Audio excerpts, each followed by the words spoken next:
número, ¿sí? Súmenlo. Y el tercer número es el número de la calle de Reconquista, de la sede de Reconquista, que es Reconquista 11, ¿ok? Mirá, Snyder No ya lo tiene acá la tengo. calculadora. Sí, Voy a pero jugar. los coordinadores no pueden jugar. Ah, Entonces, el primero que pone ya se hace acreedor de un regalo. ¿Cuántos años cumple Paradigma? Más la dirección de Parque Patricios, más la dirección de Reconquista. A ver, Agus Martín, perfecto. Paulina. Yo va a Paulina. tener que explicar, ¿eh? La cuenta esa no se entiende. Martín Lourdes, no puede jugar. 277, preguntan. ¿Gustavo? ¿Qué pasa con Gustavo? Voy a dar la respuesta correcta. ¿Y Pero, Lourdes? que además pregunta. Si hubiera estado correcto Lourdes, que pone 1277, no hubieras ¿Y ganado. Fabio? ¿Y Fabio? Y Fabio no se entiende la calculadora que usa. No es una calculadora científica. La cuenta era 30 años, cumplimos, más Avenida Colonia 25, más Reconquista 1166. Y la respuesta correcta es de Agustina Martín, que se ve que está despierta desde hace tiempo y ya estaba con todas las luces. Muy bien, Agus.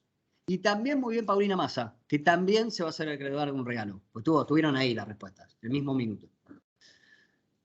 Bueno, muy bien. Ya rompimos el hielo.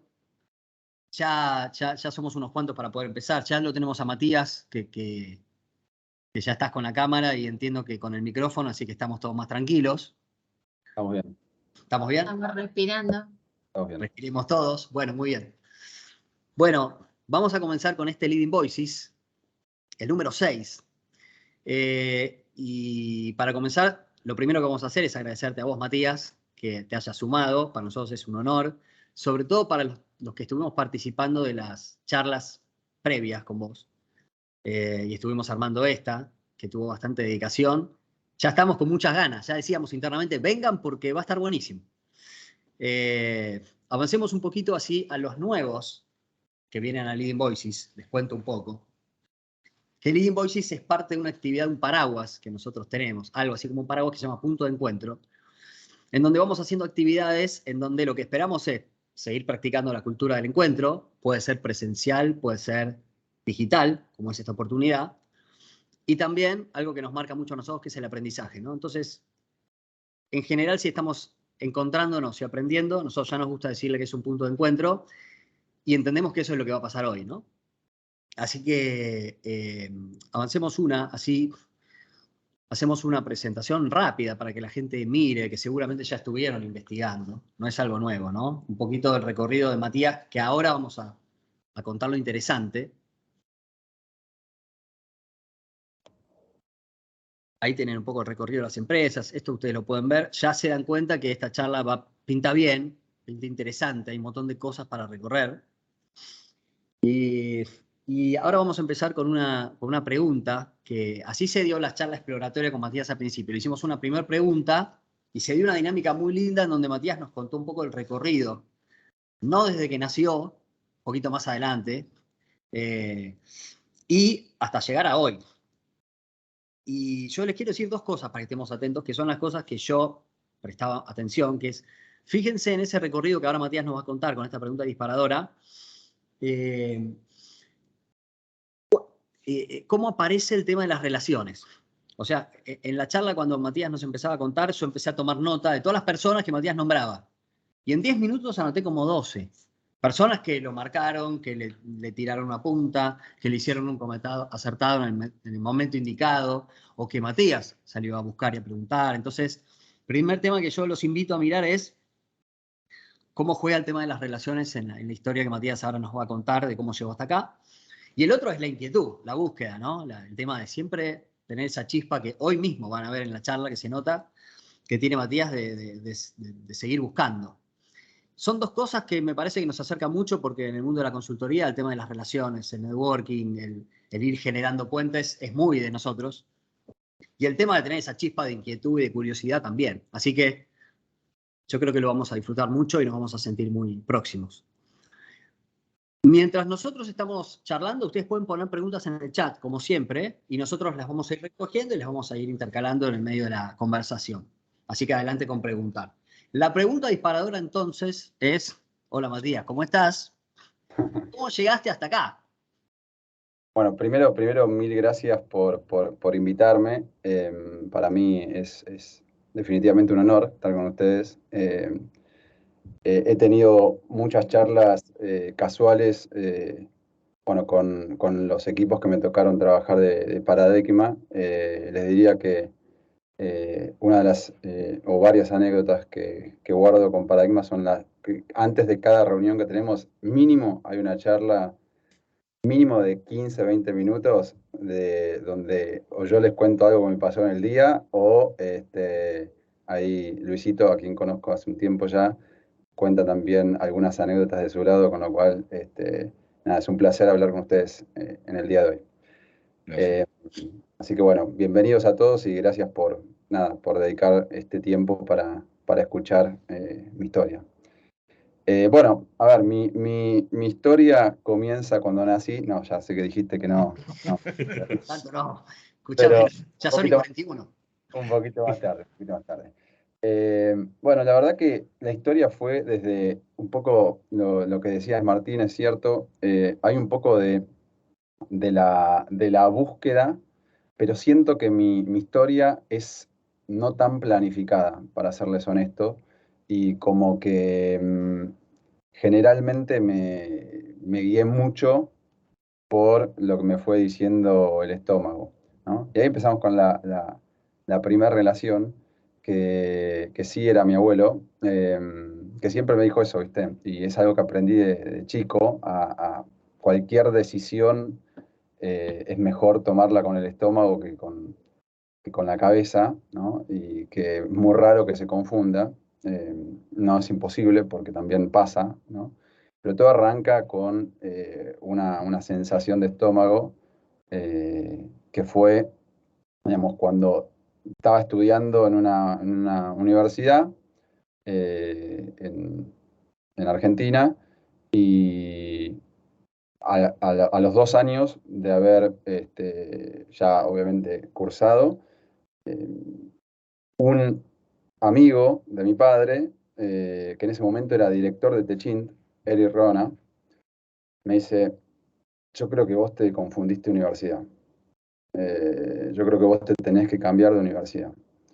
Tenés que ir a esta por H y B. Por lo que vos estás buscando va a ser mejor. Era director de recursos humanos y para mí en ese momento era como la referencia de mi ámbito, ¿no? Yo para los que no saben, yo vengo de zona sur. Mi padre es arquitecto, mi mamá es profesora de arte, y dentro de mi ecosistema siempre fue una familia tradicional de trabajo y esfuerzo, ¿no?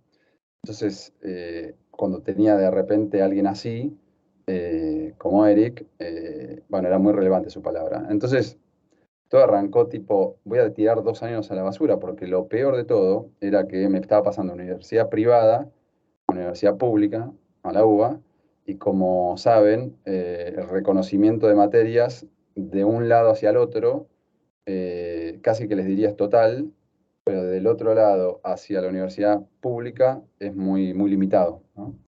Y creo que de las 20 materias que tenía, me reconocieron una. O sea que tuve que empezar virtualmente cero, simplemente porque me dio la sensación de que este tipo podía llegar a tener razón. Pero claro, ahí empezó una carrera contrarreloj de cómo hago para recuperar el tiempo que había perdido.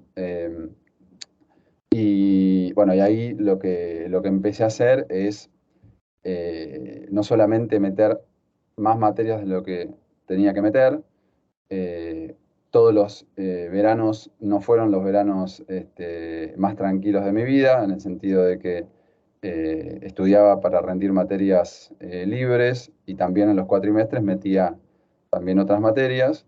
Bueno, y así logré recuperar el tiempo perdido y recibirme. En el medio también coqueteé con ser actuario, entonces también metía materias de actuario, pero bueno, obviamente en ese momento, no sé cómo seguir ahora, la carrera de actuario era bastante complicada, no desde el punto de vista de la dificultad necesariamente, que sí lo era, pero también era complicada por la cantidad de recibidos que no era muy claro el panorama, pero bueno, ahí arranca y Esto es increíble. Tuve la suerte de que mi abuelo, el mismo que me había recomendado eso, una vez deja el diario en mi casa y había el diario, ya hoy día casi ni se ve.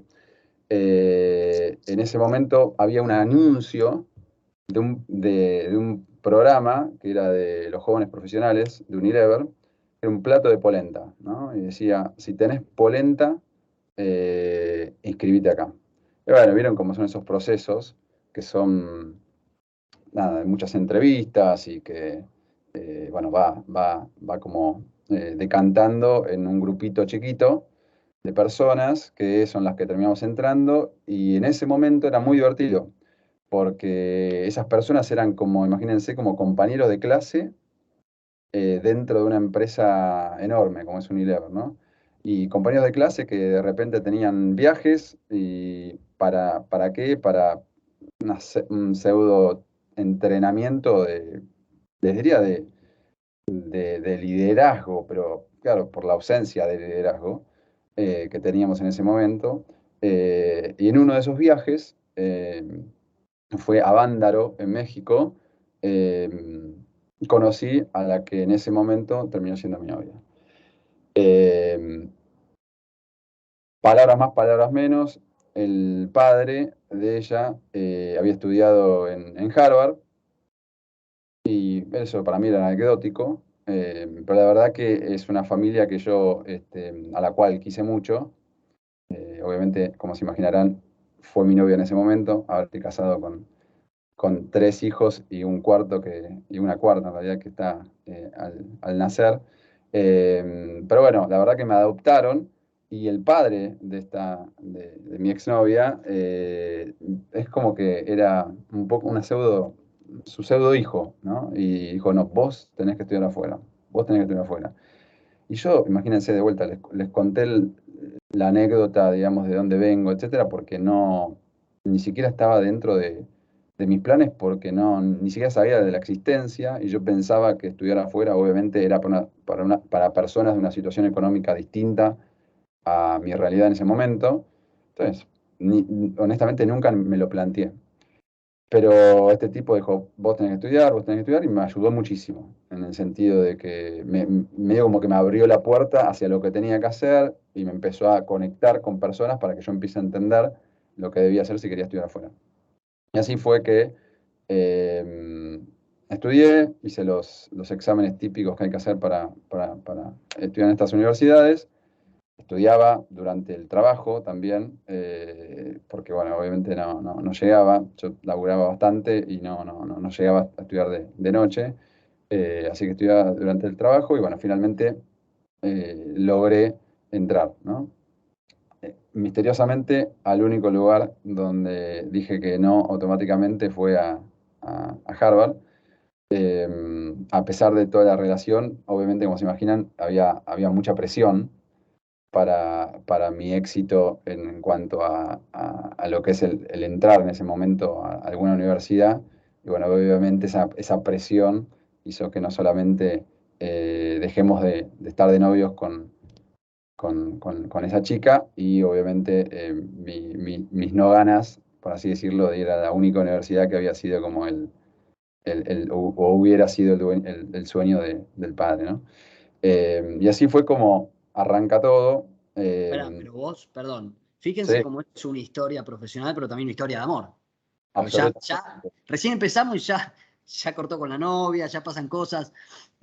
¿Vos aplicaste a Harvard o no? Dijiste, no, en mi lista no, a Harvard ni aplico. Sí, pero hay que hacer un par de cosas después de aplicar. Y una de ellas es ir a visitar la universidad. Y después de que visitas la universidad, es hacer algunas entrevistas. Y esas son las entrevistas que no fui luego de visitar la universidad. Sí. Ok, bien. Entonces, O es sea, todo como que. esto fue un movimiento de tu ex suegro, básicamente, para sacarte de encima, me Claro, no, parece. pero fue después. O sea, fue todo después de las aceptaciones, Ah, ok, aceptaciones, ok. que no terminó Está bien. bien aclarado. En Eh, realidad quería el pase. exacto, Claro, exacto, claro. exacto. El padre quería ir a Harvard. Sí, Quería la Experiencia historia de de él, Wharton. ¿viste? claro. Quería la historia de él. Bueno, y ahí Wharton, lo mismo. Y yo, honestamente, en ese momento, cuando llego a Estados Unidos, Primero fue muy difícil cuando no sos digamos, cuando no tenés un ecosistema que, digamos, que esté en esa realidad, para mí fue muy difícil adaptarme, ¿no? A todo lo que es el estudiar afuera, estar solo.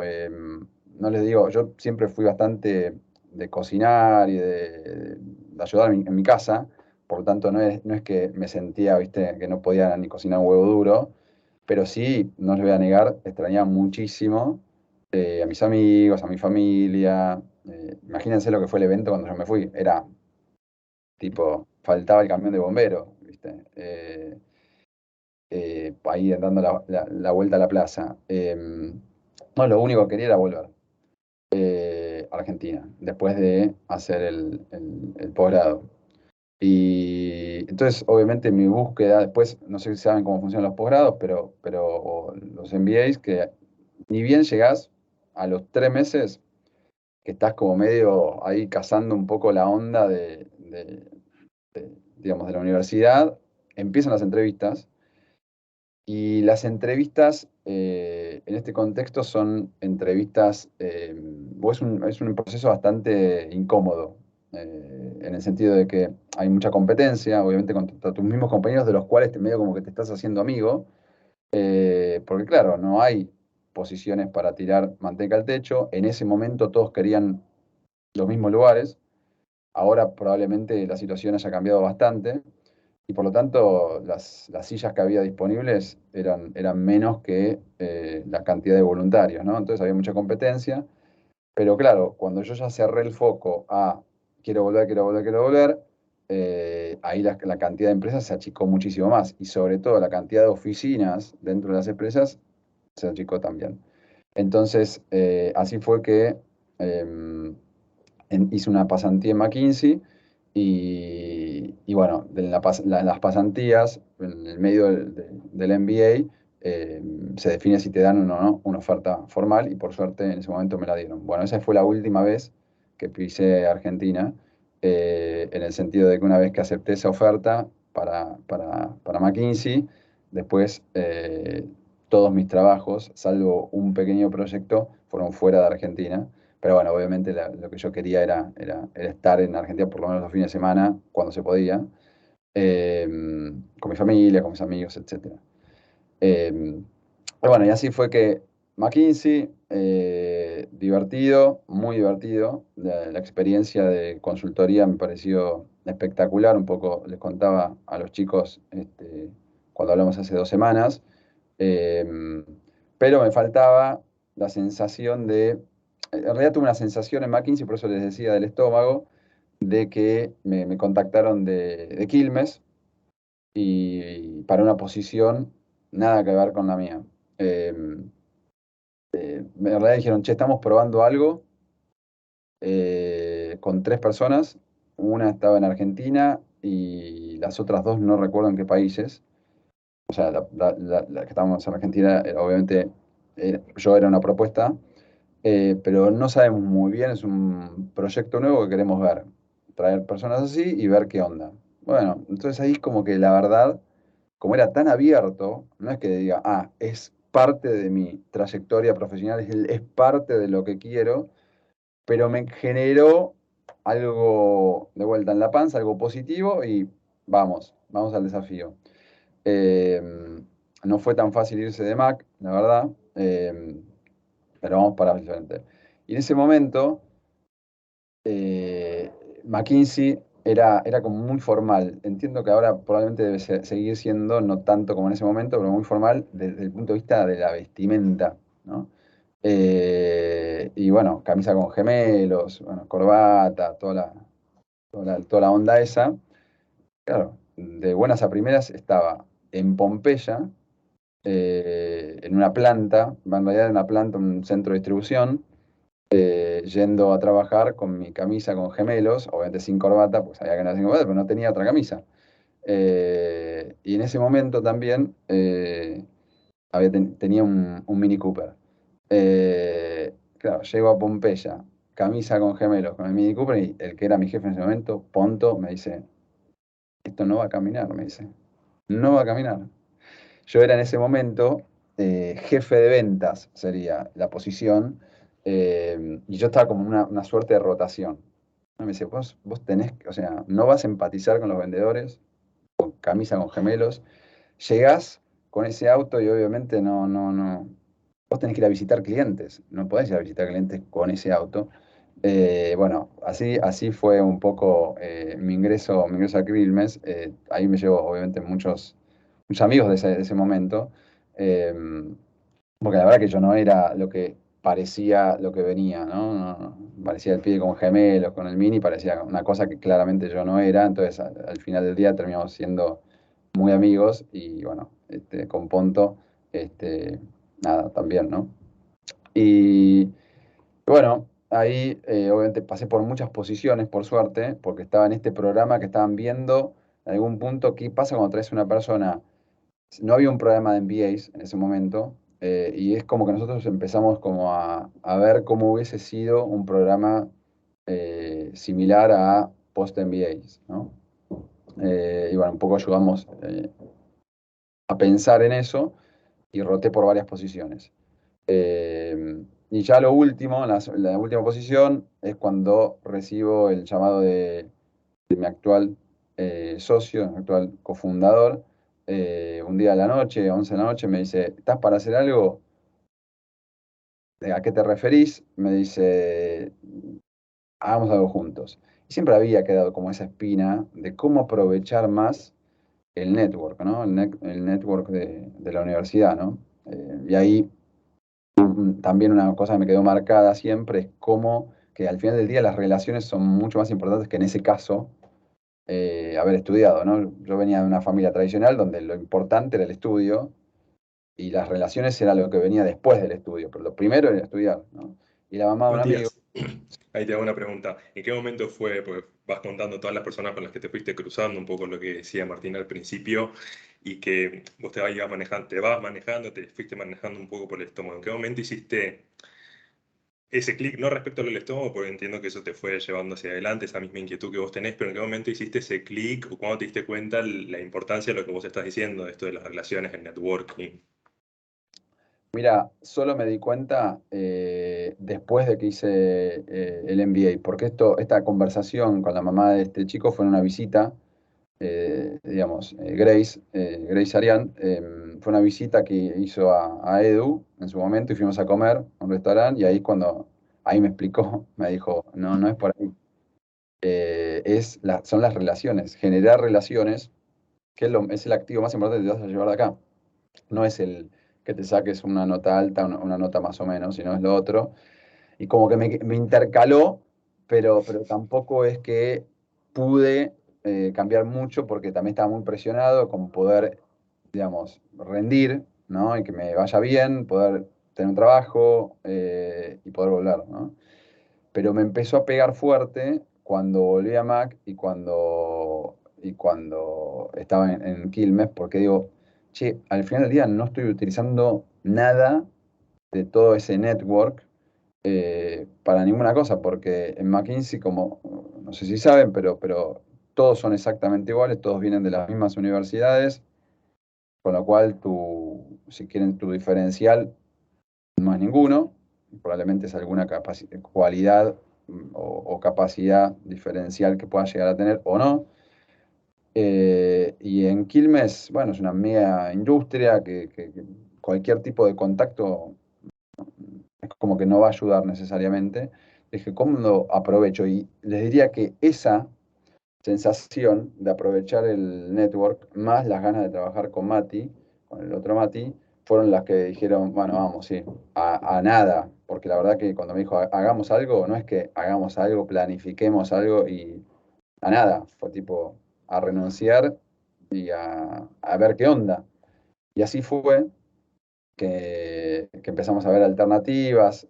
Al principio era comprar muchos pet shops y ponerlos frente, a una franquicia y empezamos a ver pet shops, pet shops, pet shops. Obviamente ya habíamos renunciado para ese entonces. En realidad fueron 3 meses que le dimos a nuestros sendos jefes en su momento para que hagan la transición, pero bueno, en su momento no hicimos nada. Empezamos el 1 de septiembre a ver Pet Shops. Y a los 15 días yo le tuve que blanquear a Mati y le digo, mira, esto no es para mí, porque me molesta mucho entrar a los Pet Shops, no me gusta el olor, siento que me pica cuando salgo, no voy a hacer bien mi trabajo. Entonces ahí hicimos un trabajo de introspección, dijimos, bueno, ¿dónde nos vemos? O sea, imagínense que no fue nada planificado esto. Y ahí hicimos un trabajo bien consultoril de qué es lo que nos gusta y qué es lo que tenemos experiencia y qué es lo que creemos que somos buenos en cuanto a lo que son funciones barra industrias. eh, y en ese momento fue cuando dijimos, che, si nos copa todo lo que es los autos, hagamos algo de autos.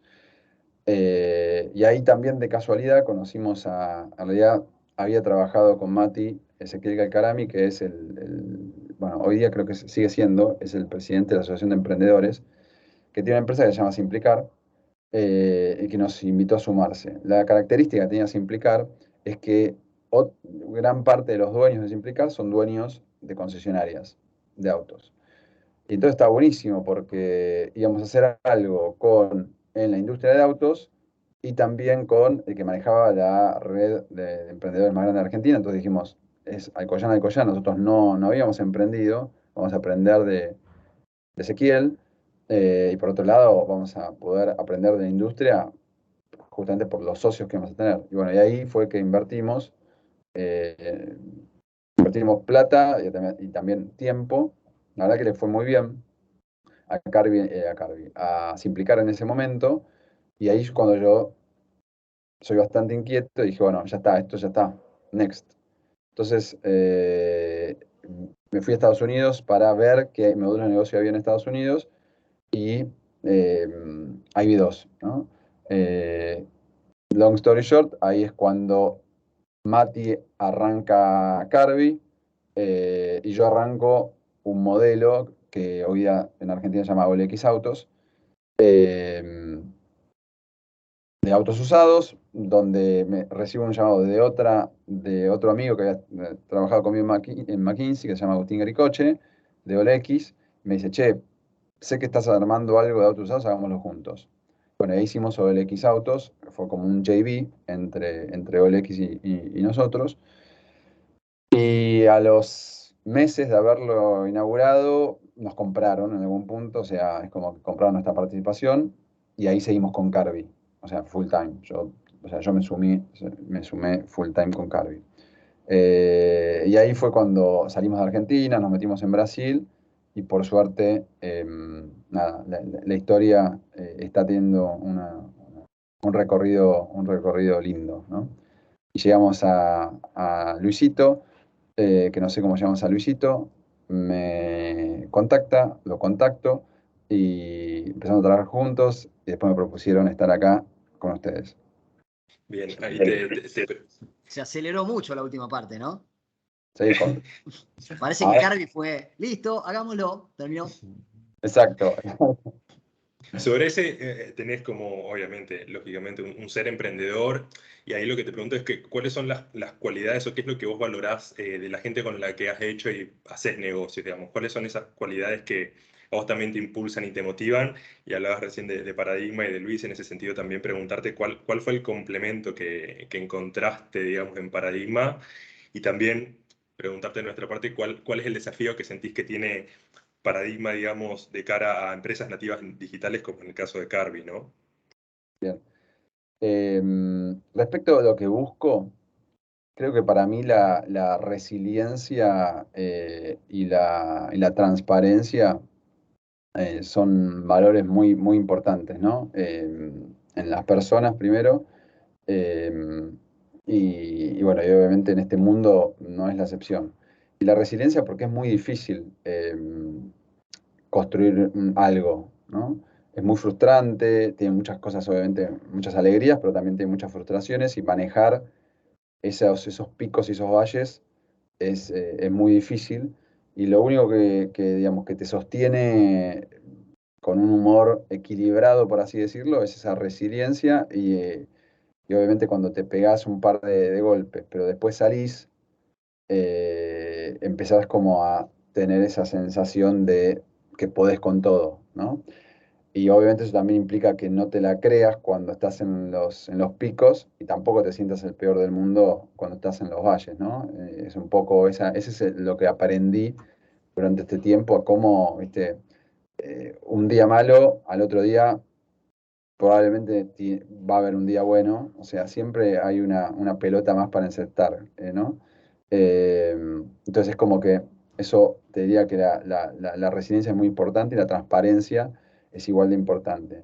¿Y a qué me refiero con la transparencia? Es puntualmente a saber qué sé y qué no sé, ¿no? Nosotros eh, hablo muy genérico, ¿no? Pero digo, en general a las personas les cuesta no admitir lo que no sabemos, ¿no? Es muy difícil, para nosotros es como que, algunos porque les da vergüenza, otros porque son overachievers y como que dicen, no lo sé, pero lo voy a saber y lo voy a madurar, pero a mí me resultó muy importante en este tiempo la transparencia intelectual, ¿no? De decir, mira, esto no lo sé, o esto es lo que yo sé de este tema, y me sirvió mucho también preguntar y hacer sentir cómodos al resto para que se abran de esa manera, ¿no? Y decir, che, mira, si no lo sabes no pasa nada porque yo tampoco lo sé, no espero que vos lo sepas, pero lo peor que podemos hacer acá es asumir que vos lo sabés y que vos no lo sepas, ¿no? Porque de última, si no lo sabés y todos sabemos que no lo sabés y que yo no lo sé y que nadie lo sabe, bueno, es una forma de encarar el problema, ¿no? Pero otra cosa es asumir que sabemos. Y respecto a, me habías dicho lo de, digamos, El complemento que encontraste en Paradigma y también cuál es el desafío que sentís que tenemos nosotros de cara a compañías como Coarby, ¿no? Nativas digitales. sí, primero, a mí lo que me llamó mucho la atención para muy bien de Paradigma, primero, yo los conocía, obviamente, ustedes, y en realidad, como los conozco es a través de el Pipa, que es el hijo de Luisito, y para nosotros desde siempre es conocido, ¿no? Paradigma justamente por el Pipa. Y después habían trabajado ustedes en Quilmes, creo, en su momento, y también había escuchado muy buenas referencias de ustedes. Pero lo que más me llamó, pero nunca había trabajado con ustedes, la verdad. Y lo que más me llamó la atención, o me llama la atención, fue la capacidad que tuvieron para adaptarse a este, ¿cómo se llama? Roller coaster, ¿cómo se dice? A Montaña rusa. esta montaña rusa de, nada, que es una startup, ¿no? Esa capacidad de adaptación, nosotros cambiamos mucho en muy poco tiempo, e incluso en los proyectos que creíamos que eran recontra obvios, en cuanto a lo que era el scope y lo que teníamos que hacer, cambiamos bastante eso, y a mí me llamó muy poderosamente la atención para bien esa capacidad de haberse adaptado a lo que nosotros necesitábamos, ¿no? Y en línea con eso también, digamos, un poco lo que también vi como oportunidades es el trabajo de lo que se conoce como Lean Startup, ¿no? Que al principio suena como un concepto muy etéreo y para los que venimos del mundo digamos, de la consultoría es más complejo aún, que es la no perfección. Es muy difícil para nosotros, ex consultores en mi caso, la no perfección, ¿no?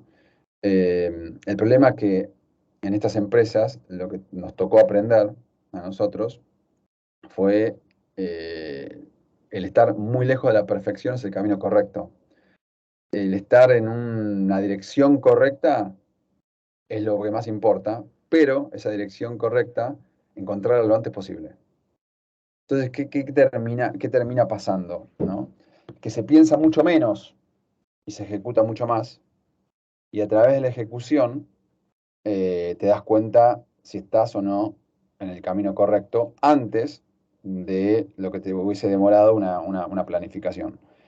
Y ese es un gran cambio, ¿no? Que tuvimos que hacer nosotros y que creo que es una oportunidad, que ya lo hablamos creo que N veces con Luisito, que es un desafío también para IGMA y para todas las consultoras, la verdad. Porque también, obviamente, como se imaginarán, también tengo amigos en Mac. Y ese proceso de consultoril en las startups es diferente. O sea, las semanas se dedican a otro tipo de cosas y se adelanta mucho la parte, si quieren, de diagnóstico y la parte de estrategia, y se va mucho más hacia la implementación, ¿no? Entonces, todo lo que típicamente es un proyecto de, no sé, 3 meses, con 4 semanas de diagnóstico y 8 semanas de estrategia, y después el cliente termina implementando esa estrategia, en ese mismo ámbito le diría que el diagnóstico y la estrategia le diría que son 2 semanas, y el resto es acompañar la implementación y chocar la Ferrari. Porque mientras antes la chocas, más rápido sabes que esa era o no era la puerta correcta, ¿no? Y les diría que eso es como, para mí es lo que hoy día es como la mayor oportunidad, ¿no? De empezar a trabajar más desde la implementación y de aprender de la implementación, de lo real, y no tanto desde la planificación, ¿no? Y de vuelta, ¿y por qué? Porque en una empresa típica, las variables son mucho más estables. Entonces, la planificación es muy probable que sea la correcta si le dedicas el tiempo correcta. O sea, digo, la planificación, la estrategia detrás de una planificación es altamente probable que sea la correcta. Entonces, está bien dedicar ese tiempo a entender el problema que querés resolver, y está bien dedicar una buena parte del tiempo a la estrategia para resolver ese problema, pero porque justamente las variables son tan estables que es muy raro que le erres en eso. El problema que tenés en las startups es que las variables no son estables. Entonces eso te fuerza a que implementes lo antes posible, porque cualquier cosa que vos puedas haber craneado se hizo sobre una base de variables que cuando vos estabas pensándolas ya cambiaron. Claro, claro. Entonces eso hace que es un approach diferente, ¿no? Hola Mati, Gaby, ¿Qué hace, Gaby? ¿cómo estás? ¿Todo bien? Es el sexto Living Voices y es la primera vez que me pasa que de cada respuesta te haría 1000 preguntas más, y hoy no vamos a poder. Esta que acabas de dar era mi pregunta favorita porque la viví. Pues vos sabés, y nada más tengo que seguir, pero cuento que en la época que nosotros nos conocimos, Matías usaba barbijo, entonces solo le veía los ojos, pero en ese cambio cultural que fue para mí, trabajar en un proyecto, en una organización como Carvi, donde los entregables se me aprobaban por segundo o desaprobaban y todo cambiaba en una reunión. La mirada de Matías yo la buscaba todo el tiempo porque era como la brújula. Trabajábamos con Gaby Pete de ver cómo nos iba, porque además tenés esa capacidad de meterte muy en el detalle y subir en un segundo. La verdad es que fue una experiencia bárbara, y después tenemos grabada esta charla. Está bueno volver a escuchar esta respuesta porque para nosotros como paradigma es un gran cambio cultural, poder acercarnos a organizaciones como Carvi. Que de paso te quería preguntar, si podemos 2 segundos destinar a que cuentes un poquito qué es Carvi, en qué se diferencia de otras organizaciones. Ustedes no venden autos, no es el negocio, y un poco en qué países tienen presencia y cómo estás haciendo ahora este negocio, sobre todo en Argentina, en este contexto. ¿Somos negocio para ustedes o están mirando para otro lado? Bien. Bueno, Carvi, siempre arranco lo mismo, es el problema que queremos resolver, porque al final del día lo peor en este contexto de las startups es enamorarte de la solución, en este caso Carvi, y hay que enamorarse del problema, ¿no? Porque cuando te enamoras de la solución es que quizás no estás resolviendo el problema. Entonces el problema que queremos resolver, o que siempre quisimos resolver, es que comprar un auto no está bueno. En realidad, después nos terminamos dando cuenta que en ninguna parte del mundo, Argentina no es la excepción. Entonces dijimos, ¿cómo hacemos para resolver ese problema, ¿no? Y, y ahí obviamente al principio empezamos con autos nuevos y autos usados, pero hoy nuestro foco absoluto es autos usados. Y ahí existen como dos dimensiones. Una dimensión que es, digamos, la experiencia de compra, ¿no? Per se, que se divide en, si quieren, en dos ejes. Una es la experiencia per se, y cuando hablo de la experiencia es, primero, la certeza del estado de ese auto, o sea, que ese auto esté bien, que ese auto no tenga ningún problema. Y después la experiencia alrededor de ese auto, que es la experiencia de compra, que sea una compra sin fricción.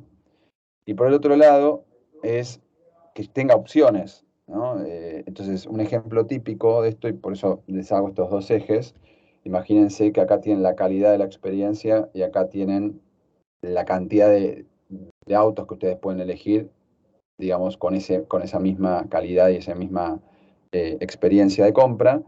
Entonces, en este extremo están lo que nosotros llamamos clasificados, que son ya sean verticales o horizontales, o sea, Mercado Libre, en el caso de un horizontal, que tiene más que obviamente la venta de autos, o verticales, como es o como era en su momento de autos, son clasificados en el sentido que tienen mucha cantidad de opciones, pero poca calidad, porque no pueden controlar, es difícil controlar la experiencia, ¿no? Entonces, después, por el otro lado, tenés concesionarias digitales, ¿no? Que tienen una experiencia de compra muy buena, pero poco stock. Entonces nosotros dijimos, ¿cómo hacemos para encontrar algo que esté en el medio, ¿no? Y eso es un poco lo que nosotros intentamos buscar, es cómo hacemos para mejorar la experiencia de compra de autos, ¿ok? A través de, digamos, del stock de las concesionarias. Y nosotros no somos dueños del stock. Entonces, ¿cómo hacemos para que los clientes puedan comprar autos bien, aprovechando nuestra escala, nuestra marca y nuestro know-how analítico que les proveemos a las concesionarias para que puedan entregar esa experiencia de compra al cliente final a través de un marketplace, que es lo que al final del día somos, ¿no? Y estamos presentes en Argentina y en Brasil, ¿no? Por ahora. Argentina no es, ¿cómo se dice? No es irrelevante. Obviamente, desde el punto de vista de la facturación, para nosotros es más importante Brasil, pero Argentina para nada es irrelevante. Es el tercer mercado de LATAM. Obviamente, Brasil es el tercer mercado del mundo en esto. Es Estados Unidos, China y Brasil. Después viene México, después viene Argentina. Entonces, es un mercado gigante. Lógicamente digamos, que todos los vaivenes económicos molestan, pero la industria es enorme. En Argentina tiene los mismos problemas que tiene el resto digamos, del mundo, y para nosotros es un mercado más como cualquier otro. Digamos, no hacemos una distinción. Y detalle, lo que sí hacemos en Argentina es tener todo el equipo de tecnología y producto. ¿Y por qué? Primero porque nacimos en Argentina, ¿no? Como sea, Carvi nace en Argentina, y después porque esto se escucha mucho en todos lados, pero la verdad que cuando salís de Argentina te das cuenta que es así, que el talento argentino es de un nivel extremadamente alto, extremadamente alto. Entonces, la verdad que tuvimos posibilidades de cambiarlo, como se imaginarán, digamos, para nosotros es más importante la facturación de Brasil, porque es N veces más grande. Podríamos haber hecho ese cambio hacia Brasil, y sin embargo nos quedamos en Argentina porque la calidad del talento es muy buena. Es muy buena. Voy a mezclar una mía con una que hizo uno de los chicos. ¿Qué te dice tu estómago del futuro, el tuyo, de Carvi? Hoy resumimos un poco cuando llegamos a Carvi rápido, pero el estómago fue haciéndote cambiar de decisiones, y ahí preguntaba si siempre el estómago hace caso a los impulsos positivos o también a los negativos.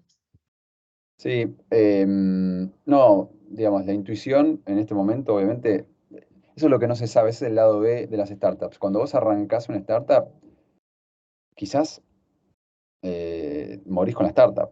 ¿Qué significa? Que no hay otro, ya el estómago, lo que me enseñó es que, me enseñó la experiencia, lamentablemente, es que ahora el estómago es más que nada dentro de Carvi, y ver qué cosas sí, qué cosas no dentro de Carvi, pero ya no hay, es muy loco eso, porque uno siempre se siente libre de eventualmente cambiar, ¿no? De empresa o lo que sea, bueno, no es mi realidad. Si bien obviamente estoy feliz donde estoy, obviamente tenemos un montón de desafíos, es como que ya no me imagino fuera de Carvi. Salvo que literalmente que me echen, que obviamente, como se imaginarán, existen muchas chances, no, o sea, oportunidades para que eso ocurra. No es que por ser fundador son los mitos, no, el fundador siempre se queda, no. Llega un momento en la historia de una startup que los fundadores no son decisores principales, por lo tanto pueden ser reemplazados, como ocurre muy habitualmente, mucho más de lo que uno se imagina, ¿no? Así que la intuición me dice más expansión internacional, eh, para evitar, digamos, también los problemas o los vaivenes económicos que también, obviamente, como se imaginarán, existen en Brasil. No es, obviamente es enorme, pero también tiene sus cuestiones. Eh, y foco es también fundamental, ¿no? El foco, y en este caso en autos usados. Perfecto. Y en esas reuniones que tenías con nosotros, que al principio charlábamos un poco, ¿de ahí tenés alguna anécdota que nos puedas contar o no? ¿De ahí, de algún proyecto que hayamos atravesado juntos? Sí, bueno, un poco lo que contaba al principio, yo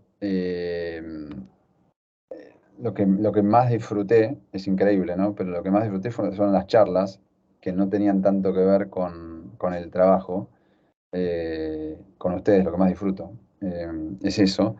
Pero también recuerdo, Gaby, así como vos tenías ese recuerdo del Matías con barbijo, etcétera, también recuerdo la incomodidad de ustedes al enfrentarse con una situación, nada, en algún punto adversa, por esta sensación de tipo, le estoy pegando, no estoy pegando, y quiero que sepas que para mí se fue probablemente uno de los mejores proyectos que hicimos, el que hicieron ustedes en ese momento, o sea, el de HR. O sea que fue muy contrario a lo que quizás decía o no decía mi cara, la sensación que tuvimos de ese proyecto. Pero de vuelta, somos muy exigentes. Y bueno, y obviamente también es como que también nos damos cuenta para qué lado sí, para qué lado no, porque bueno, pues ya venimos con esto hace un tiempo, pero también recuerdo, tengo como anécdota de recordar, y lo percibo muy bien, esa sensación que vos decís de tipo, no te leo, no te estoy leyendo, te Ya la tengo que tenía, ver. era terrible.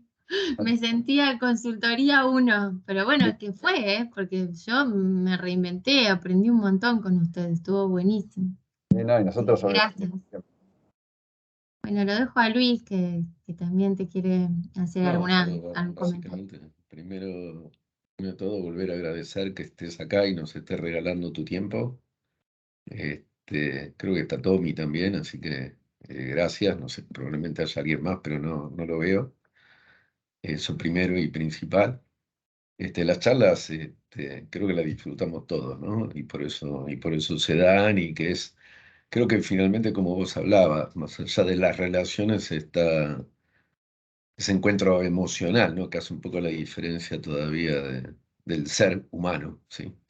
Y bueno, y si a veces el tiempo nos da, después no divagar horas con el tema, porque algo hay que hacer, pero bueno, me parece que hay una cosa importante de interacción, de entender al otro, y no entender al otro solamente a través del hacer y de la tarea, sino del conocer un poco qué piensa y cómo es, y ese tipo de cuestiones que para nosotros son importantes, ¿no? Todos creo que lo terminamos valorando, y creo que lo que queda, finalmente, lo que queda de las relaciones y lo que queda de la vida. No me voy a poner filosófico. Eso por un lado. Después tengo algún tipo de ping-pong que alguna vez podríamos hacer en cuanto al tema de qué es como remedio, como método más aplicable en qué circunstancia. Creo que para nosotros el aprendizaje con ustedes, como dice Gaby, como vos nos traes a la mesa, es muy importante. Es muy importante entender en realidad, como siempre planteamos, la singularidad de cada caso, ¿no? O sea, no no es que ahora vamos todo a Lean, sino que depende un poco del momento de madurez de las compañías. Siempre digo que las startups, de alguna manera, tienen la felicidad de poder probar, intentar crear valor sin destruir demasiado, ¿sí? Cuando vos estás en una organización ya formada, ya madura, que tiene mucho construido, es más difícil crear sin estar mirando con el otro ojo, con los dos ojos, y no estar rompiendo algo, ¿sí? O sea, no te puedes dar el lujo de tener un lío con los clientes porque después tenés un problema de reputación de todo lo que construiste. Entonces, ahí están las cosas interesantes de cómo tener esa posibilidad de crear y de probar y de inventar, ya sea que no hay nada o ya sea que si hay algo, porque ahí además es mucho más desafiante todavía, ¿sí? Y cómo de alguna manera un método que es más necesario para una tipología de organización, momento y cuestión a resolver, en un caso tiene más que ver con una cosa y en otro tiene más que ver con otro tipo de approach. Y lo que agrego además es que el tema del aprendizaje conjunto y el testeo permanente, ¿no? Que es un poco lo que vos decís, y que lográs a través de haciendo, no pensando, sino finalmente haciendo y encontrándote con la realidad, necesita igualmente un mínimo de planificación para no estar chocando contra las paredes y por el otro lado necesita plata, necesita billetera, ¿sí? Con lo cual también es importante, digamos, balancearlo. Creo que está bueno encontrar el justo medio, como siempre, en todos los casos. O sea, no estar todo el tiempo pensando y en algún momento vamos a implementar y nunca terminamos implementando en un extremo, y no estar en movimiento browniano exagerado del otro lado, intentando y viendo cómo nos va, pero sin parar un segundo a la pelota y ver qué estamos haciendo. Con lo cual creo que ahí está el secreto. Y creo que ese es el desafío de cualquier empresa como la nuestra, que se dedica a acompañar a distintos clientes en distintas circunstancias, de distinta tipología y en distintos momentos de madurez o del ciclo de vida. Y en aquellas que están muy acomodaditas y duras y estables, ayudarlas a ver cómo de alguna manera pueden estar creando algo en paralelo, y a las otras cómo le damos un poquito más hasta lo que podamos de contenido sin sacarle todo ese movimiento y toda esa vibración, porque tenemos que pensar demasiado. Ese es un poco, creo, el desafío que me llevo de esta experiencia, y como siempre, por lo menos en mi caso particular, intento promediar, ¿sí? No es ni A ni B. Creo que es piola. Y en el caso de la experiencia con Carvi, le cuento a todos y cosas que vemos con Matías, creo que en los últimos 4 meses que trabajamos juntos hubo N charlas y búsquedas y formas de encarar el mercado, afinando y refinando, probando distintos approaches hacia el cliente final o hacia los concesionarios o las loyas, depende con quién estemos hablando, si es en pseudo portuñol o en español, este, y con el ecosistema, ¿no? Creo que también otro tema interesante de la mirada de este tipo de empresas es que es mucho más relevante el ecosistema porque se van nutriendo y armando a través de un conjunto de piezas que no están todas ya autogobernadas, ¿no? También le pasa eso a las organizaciones, cuando son más grandes y más maduras tienden a apropiarse y gobernar un poco más fuerte, y el control aparece más, y el gobierno aparece más fuerte de sus propios capabilities. Cuando uno empieza Solar Irigoyen, para decirlo de alguna manera, necesita mucho más mirar el ecosistema y cómo se va nutriendo de partners tecnológicos, canales, otros players, que además como malío, pero como no me come, ¿sí? Lo mismo con respecto al founder, ¿sí? Si uno tiene una billetera enorme, como el amiguito, por ejemplo, Marcos Galperín, es más fácil que si no, ¿sí? En cuanto al dominio después de la compañía y la posibilidad de equivocarse varias veces como vos decías antes, de que el founder sea founder pero executive, y no founder and executive. ¿Sí? Con lo cual también depende un poco de esas circunstancias. Pero, no sé, me parecía rico terminar de compartir un poco esto que me parece importante y me parece súper interesante trabajar con Carvi y con las personas de Carvi, independientemente de que terminemos nuestra participación, como siempre nos pasa, siempre, digamos, pendientes y con ganas. No sé, por lo menos para muchos de nosotros o casi todos, la vida no es un proyecto ni es una relación puntual con los clientes, sino que está buena ver un poco cómo, de dónde vienen y para dónde van, independientemente que nosotros estemos o no acompañándolos más estructuralmente o no, más formalmente o no. Con lo cual, eh, con los ojos puestos en Carvi, su desarrollo, su futuro, está bueno, está buena la propuesta además, y bueno, y viendo cómo van evolucionando y siempre dispuestos a la charla de café de los 15 minutos y después los otros 15 minutos, como dirían los amigos de Lelutier, fuera de programa, no hay problema. Así que nada, eso por lo menos de nuestro lado. La verdad es un placer tenerte y ver un poco todas las dimensiones que comentaste en una misma persona, ¿no? Esas experiencias de estudio y familia tradicional que comentaste y cómo te fuiste abriendo camino hacia un mundo más desconocido, primero de entender y estudiar y después de trabajar en consultoría internacional o en empresas. Hablaste de Quilmes, pero en realidad ya era BIMBEM, ya era una corporación también. Este, por lo cual esos dos mundos y el tercero el entrepreneur, así que tenés un poco de todo, lo cual está bueno, ¿no? Son como 3 vidas laborales en la misma persona. Y recién decías, bueno, pero ya de Carvi no me pienso fuera de Carvi por ahora, porque es lo mío. Creo que el secreto también para todos nosotros es, no importa dónde estemos, es cómo lo consideramos lo nuestro, ¿sí? Si estoy de paso transcurriendo ese estómago que vos decías, o ese corazón, ¿sí? O esa cabeza, cómo sentimos que no importa si tenemos ganas de hacer entrepreneurismo, cómo la logramos hacer intrapreneurismo en nuestra compañía si entendemos que nuestra compañía es parte de nosotros, de nuestro cuerpo, ¿no? De nuestras ganas.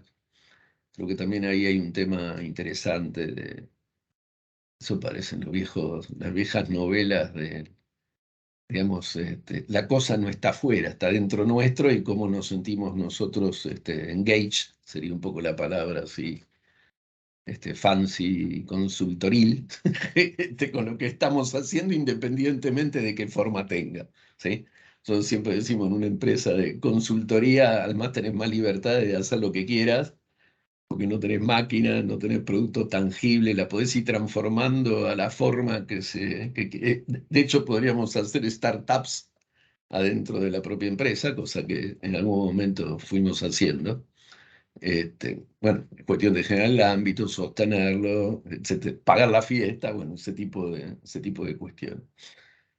Pero nada, era un poco como para terminar disculpame que agarré el micrófono, pero era para un poco Todos el ping-pong. el micrófono. Todos compartimos esto, sabemos que te gusta. Sí, sí, tengo ese problema. Gracias. Me conté. Pero la verdad, Pero- un millón de gracias, Mati, por tu tiempo de estar acá. Entiendo que estás por acá, por Buenos Aires estos días. Hasta hoy. Ah, ¿hasta hoy? Ah, pensé que te quedabas hasta la semana que viene. Recuerden, 3 hijos y mujer embarazada, 10 días afuera. Ya es mucho. Duro, Ah, ok. duro. Había Quiero entendido decir 3 por cosas. cuánto te quedaba. Sí, dale. Una que a Luis, ya sea, Matías lo dijo, ¿no? Le gusta el micrófono y hicimos muchas convenciones con Luis. Eventos, Matías, nos juntamos todos a hacer algo diferente. Y normalmente Luis se pasa un poquito, ¿viste? Del tiempo. Poquito. Pero venía yo después de Luis y me entregó media hora antes. Y digo, ¿qué pasó? ¿Viste? ¿Para dónde? No sé por qué la noche ¿Y ahora anterior qué hago? tenía unas slides la noche anterior por la duda, y dije, ¿cómo zafé? Voy con estas slides, así que hay que estar siempre preparado, ¿no? Y lo otro es que una pregunta que no salió, nadie se animó a hacerla, que no la tenés que contestar, que es, ¿qué pasó con el Mini Cooper? Yo hice un trabajo investigativo, entré a Carby, y les pido a todos que entren a Carby, y hay un solo Mini Cooper en venta. Ojo, miren el color de ese Mini Cooper, no sé si será el tuyo, pero sería lindo que lo puedas vender en Carby, ¿o no? Sería muy bueno. Sí, más allá de eso, gracias a todos y especialmente a vos, Matías, nuevamente. Creo que estuvimos bien al principio en decir que va a ser una charla interesante. Nos vamos más inspirados, nos vamos contentos, nos vamos con ideas, nos vamos con el estómago, nos vamos con las relaciones, nos vamos con un montón de cosas para pasar por el cuerpo y ser mejores personas primero y después profesionales. Así que eso te lo debemos a vos. Gracias por la previa y gracias por este momento. Y bueno, después van a existir seguro otros de esos 15 minutitos. Sin dudas. Ojalá yo pueda estar también ahí en alguno para seguir disfrutando. Un beso muy grande a todos. Gracias a los que coordinaron también todo el espacio. Joaco Junco, Leila, Gaby Peter, Cele, Sí, claro. Lourdes, que muchas veces estamos ahí en las tinieblas y no se ve a todos. Avísenme si me olvidé de algo. Los chicos de A marketing. Pancho, Chicos que de está marketing. enfermo. Pancho que está enfermo. Pancho está enfermo, Matías. Sí, por- Él iba a disparar con muchas preguntas y dijimos, no, pará. Tranquilo. Y adució enfermedad. La gente de marketing también. Bueno, gracias a todos. Seguimos, recién empieza el día. Así que seguimos. Gracias por ayudarnos a empezarlo de esta manera, con estas ganas. Un abrazo para todos y bueno, nos vemos en el próximo Lean Voices. Muchísimas Adiós. gracias. Gracias, Gracias, Mati. Gracias, Mati. Nos Gracias, Adiós. Mati. mantenemos saltando.